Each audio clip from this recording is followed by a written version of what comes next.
ये देखिए, ये दिव्य तस्वीरें ये भी कही जाएंगी, क्योंकि ये जो श्रमिक हैं, जो ये श्रमिक हैं, ये वो श्रम साध्य लोग हैं जिन्होंने इस मंदिर के निर्माण में भाग लिया है, और प्रधानमंत्री नरेंद्र मोदी उन पर पुष्प वर्षा कर रहे हैं। यही बात प्रधानमंत्री को बाकियों से अलग करती है, ये भाव बताता है। जो नींव के पत्थर हैं, जिन्होंने दिन रात मेहनत कर कर सर्दी बरसात ठंड में गर्मी में जो इस तरह से मेहनत की है और ये भव्य राम मंदिर का निर्माण किया है, यही असली नींव के पत्थर हैं। और ये श्रम देवता है। हम दूरदर्शन पे भी हमने इनके कई इंटरव्यूज दिखाए श्रमवीरों के, और ये लोग जो बातें बताते थे कि जब अपने गांव में लोग जाते थे और कहते थे कि हम अयोध्या में राम मंदिर का निर्माण का कार्य कर रहे हैं, तो गांव में इनके पैर लोग छूते थे।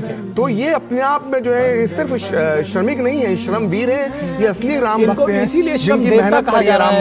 राम मंदिर खड़ा हुआ प्रखर, इनको इसीलिए श्रम देवता कहा जा रहा है। और सच में ये एक जो चलन और ये जो भाव, जिसमें कहते हैं ना कि जाकी रही भावना जैसी, प्रमुरत देखी तिन तैसी, तो इनके अंदर भी प्रधानमंत्री नरेंद्र मोदी जो भाव देखते हैं, उन्होंने एक नया रूप दिया है। अगर हम ये कहें कि त्रेता युग में जैसे वानर सेना थी, त्रेता युग में जो कार्य वानर सेना ने किया, ठीक उसी तरह से ये इस युग की जो है ये श्रम सेना है, आपने निश्चित तौर पर कहा।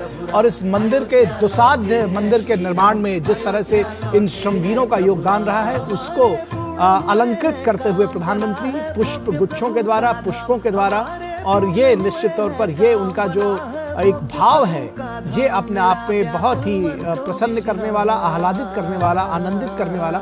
और निश्चित तौर पर ये जो श्रमिक हैं वो अपने आप को बहुत धन्य और महसूस कर रहे होंगे। एक बात मैं बताना चाहता हूँ, मैं एक इंटरव्यू एक श्रमिक का देख रहा था, तो वो बता रहे थे कि वो कह रहे थे कि जो मुझे यहाँ से जो भी मुझे पैसा मिला है श्रम करने के बदले, वो राम जन्मभूमि ट्रस्ट को ही मैं दान करके चला जाऊंगा, तो वो महादान है।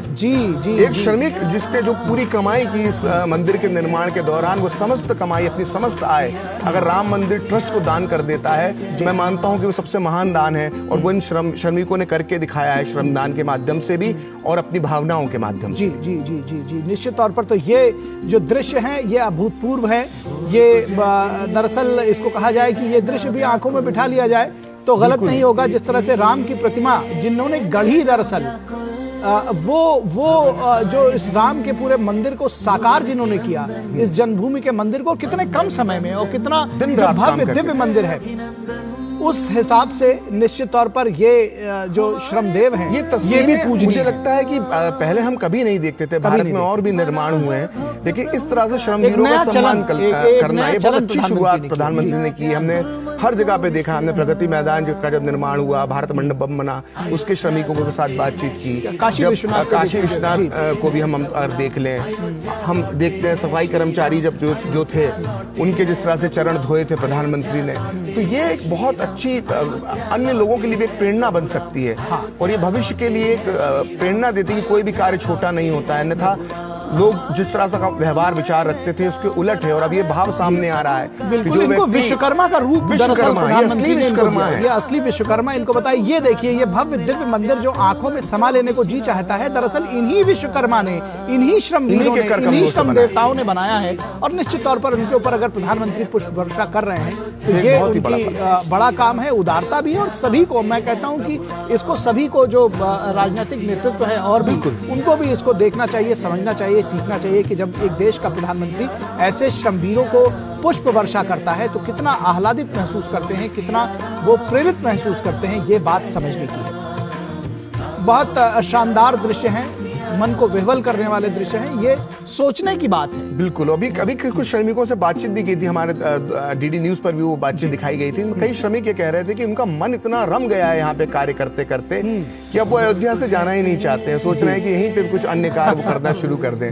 तो ये जो असली राम भक्त हैं, ये नींव के पत्थर है। जब भी मंदिर बनता है हम कलश की तरफ देखते हैं, लेकिन वो नींव जिसने आज अपने भाषण के दौरान जिसके हाथों ने ये निर्माण किया, जिससे कर कमलों से निर्माण किया है, उन्हें हमें कभी नहीं भूलना चाहिए। और ये तस्वीरें इस बात की गवाही देती हैं कि जब जब इस मंदिर का जिक्र होगा, इसके निर्माण में लगे इन श्रमवीरों को भी हमेशा याद रखा जाएगा। जी, निश्चित तौर पर जब बात इन श्रमवीरों की होगी, इस मंदिर की होगी। जैसा कि आपने कहा कि ये एक एक शिलालेख इसमें जो है, जो एक एक शिला है दरअसल, जो एक एक पत्थर है, वो इन्होंने इसको गढ़ा है। ये इसके शिल्पी हैं। बिल्कुल, अगर मैं कहूँ तो ये आधुनिक युग के नलनील हैं लोग। हाँ हाँ बिल्कुल। और आप जो राम सेतु के निर्माण में जो वानर सेना लगी थी, तो नलनील ने जो जिस तरह से तैरते पत्थरों का पुल बनाया था, ये आधुनिक युग के नलनील हैं। प्रखर एक बात जो प्रधानमंत्री ने आज कही कि जब कोई व्यक्ति अपने को छोटा समझता है कि मैं तो बड़ा असाधारण हूँ, मेरा क्या योगदान, तो गिलहरी के योगदान को याद करना चाहिए। तो वो कहीं ना कहीं ये प्रसंग भी है। और जो आपने नलनील से तुलना की, वो भी निश्चित तौर पर इस बात की को प्रमाणित करती है। प्रधानमंत्री ने जिस तरह से इन श्रमवीरों का, इन श्रम साध्य जीविकों का का अभिनंदन किया है, वो अभूतपूर्व है। जी हाँ, बिल्कुल। जब राम सेतु का निर्माण हो रहा था तो मन में सवाल उठा था कि इतने दूर तक, लंका तक ये राम सेतु कैसे बनेगा, कौन बनाएगा। और ठीक उसी तरह से जब इस मंदिर निर्माण का कार्य शुरू हुआ था तो कैसे लोग सोचते थे कि इतनी जल्दी ये तैयार हो जाएगा, और इसको तैयार करके इन श्रमिकों ने करके दिखाया। दिन रात 24 घंटे काम यहाँ पर लगातार चलता रहा, और उसका जो नतीजा है वो आप टीवी स्क्रीन पर आप देख सकते हैं। क्या खूबसूरत नक्काशी है, कितना भव्य, दिव्य, विराट, विशाल। धन की बात लोग करते हैं, लोग तमाम उस लड़ाई की बात करते हैं, लेकिन निश्चित तौर पर हर एक व्यक्ति का महत्व है। जैसा कि प्रधानमंत्री ने आज कहा, देखिए इसको बनाने में, इसको ये साकार रूप देने में, ये जीवंतता जो इसमें समाई हुई है, जो आकर्षण है, जो अद्वितीय ये एक जो मंदिर जो बनकर निखर कर सामने आया है, उसमें इन श्रमवीरों का बहुत बड़ा योगदान है।